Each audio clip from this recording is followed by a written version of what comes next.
শ্রদ্ধা পাবে না তবে চাইতে গেলে উঁচু নিচু কথা শুনে ফিরে যাও। ইনসাফ চাই বলে ফরিয়াদি কেঁদে মরে, ইনসাফ চাই বলে ফরিয়াদি কেঁদে মরে, তথাপি শাসক যদি নীরবে ঘুমায়, তবে আমি বলবো দুনিয়াটা পশুদের, মানুষের দুনিয়া তো নয়, মানুষের দুনিয়া তো নয়। উপস্থিত যোগ্যতম সম্মানিত সভাপতি সাহেব ও মঞ্চ উপবিষ্ট ওলামায়ে কেরাম ও আমার সামনে অত্র এলাকার বিভিন্ন প্রান্ত থেকে ছুটে আসা বয়োজ্যেষ্ঠ বৈকনিষ্ঠ সমবয়স্ক আমার বাবাজি, দাদা, ভাই ও বন্ধুরা ও একটু অনত দূরে আমার স্নেহের মা ও বোনেরা, সর্বাগ্রে আমরা সেই মহান রব্বুল আলামিনের প্রশংসা, গুণগান, গুণকীর্তন করব, জিনার অশেষ রহমতে এরকম একটা দ্বীনি মজলিসে আমরা উপস্থিত হতে পেরেছি। তাই সকলে একবার মন খুলে উচ্চস্বরে বলুন আলহামদুলিল্লাহ। অতঃপর তাহার প্রিয় রাসূল, জিনার নাম আহমদ মুস্তাফা, মুহাম্মদ মুস্তাফা, সকলে বলুন সাল্লাল্লাহু আলাইহি ওয়াসাল্লাম। তিনার প্রতি শত কোটি দুরূদ ও সালাম বর্ষিত হোক। আল্লাহুম্মা সাল্লি আলাই, আল্লাহুম্মা বারিক আলাই। সম্মানিত উপস্থিতি, আমার টাইম খুব সংকীর্ণ। এই কয়েক মিনিটে কয়েকটি কথা জাস্ট আমি আপনাদের সম্মুখে বলবো।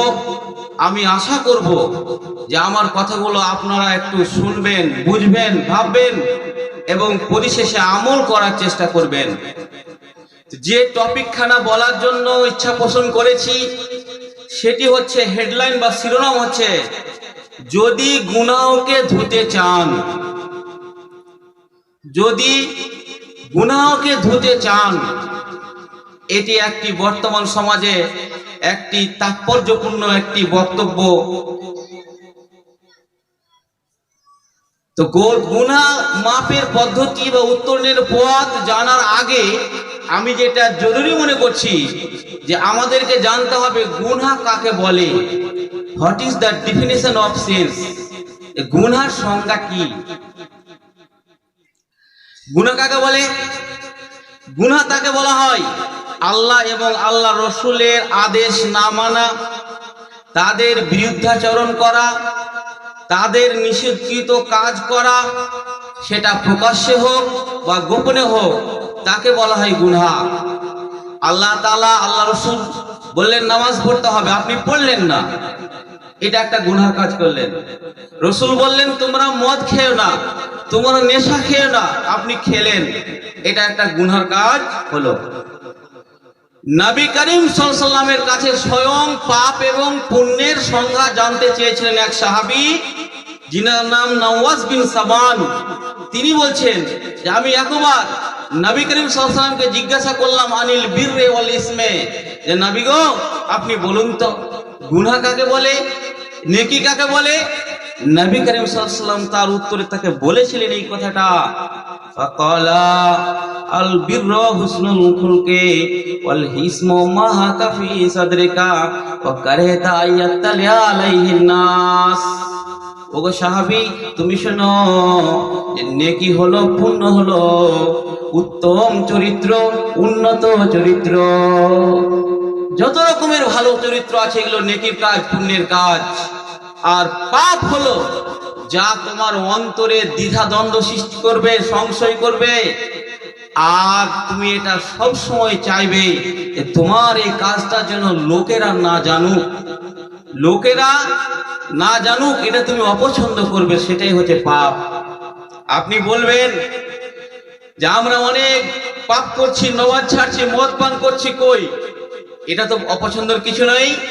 আমি আপনাকে বলছি যে আপনার অন্তর আর অন্তর হয়ে নেই, আপনার অন্তরে কালি পড়ে গেছে, আপনার অন্তরে কলিমা পড়ে গেছে, কালি পড়ে গেছে।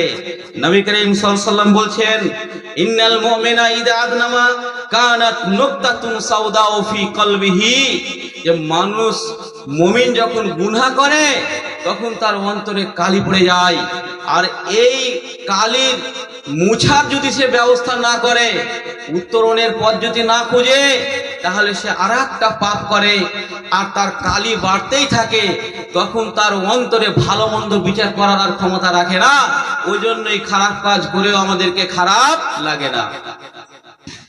তাহলে পাপ সম্বন্ধে বুঝতে পারলাম, পাপ সাধারণত দুই প্রকার।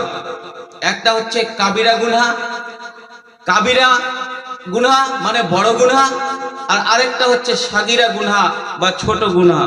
ছোট গুনাহ কাকে বলে?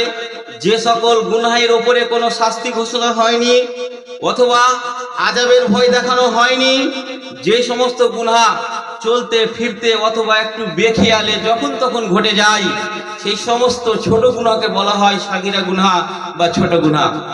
উদাহরণস্বরূপ, যে একটা আজনবী মহিলাকে দেখা, তাকে কিস করা, টাচ করা, তারপরে আপনি একটা পশু বসে আছে একটা ঢিল মেরে দিলেন, তাকে জাগিয়ে দিলেন, বাচ্চাকে অতিরিক্ত ভয় দেখাচ্ছেন।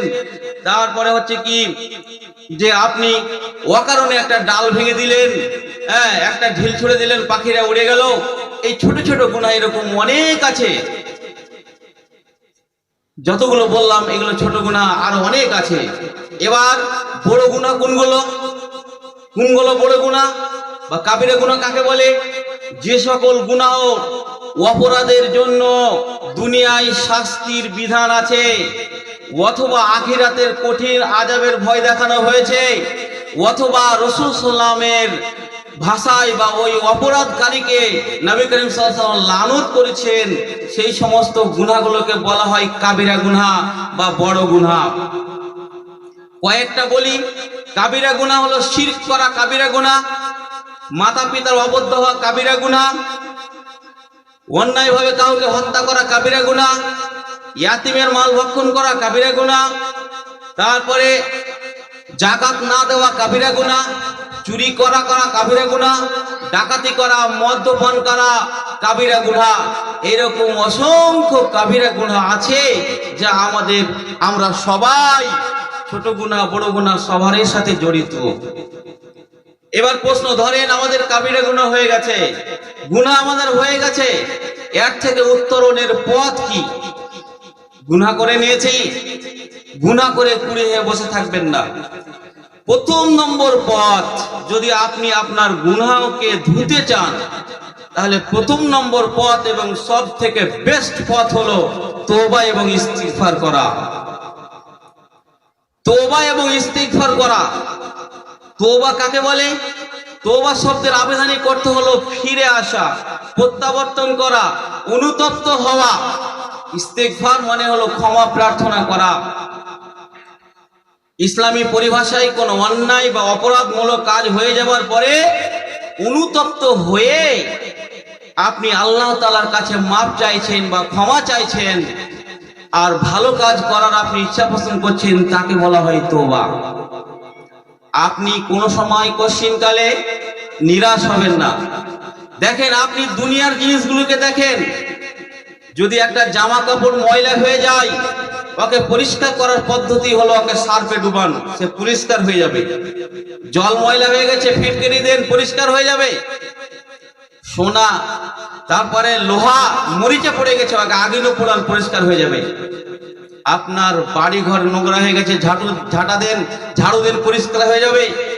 আপনার মনের মধ্যে যে কালি পড়ে গেছে সেটা পরিষ্কার হবে না? ও অবশ্যই হবে, অফকোর্স হবেই। তো প্রথম নম্বর পথ যেটা বললাম, তওবা ও ইস্তিগফার করা। আল্লাহ তাআলা এই তওবা ও ইস্তিগফারের দিকে মানুষকে উৎসাহিত করেছেন, উদ্বুদ্ধ করেছেন।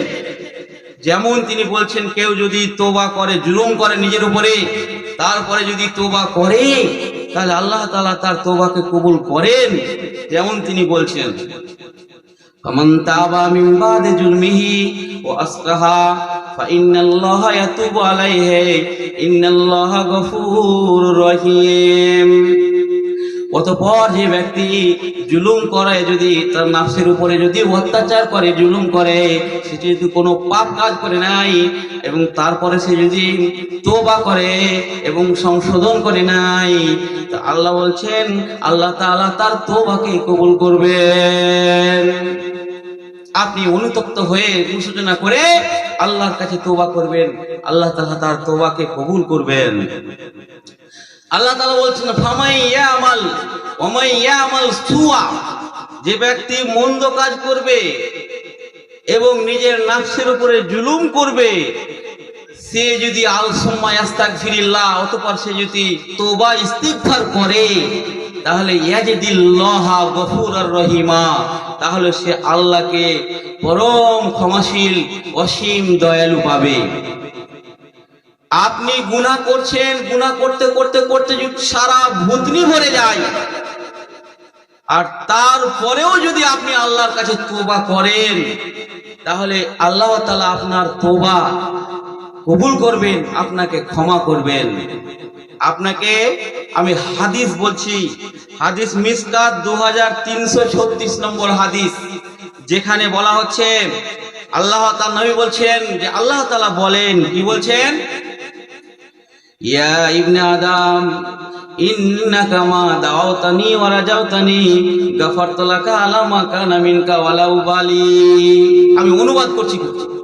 আল্লাহ তাআলা বলছেন, ও আদম সন্তান, তোমরা যত দিন আমাকে ডাকবে, আমার কাছে ক্ষমা পাওয়ার আশা রাখবে, তোমার অবস্থা যাই হোক না কেন আমি তোমাকে মাফ করব। ওয়ালা উবালি, আমি ক্ষমার ব্যাপারে কাউরের সাথে পরোয়া করি না। আই ডোন্ট কেয়ার, আমি কাউকে পরোয়া করি না।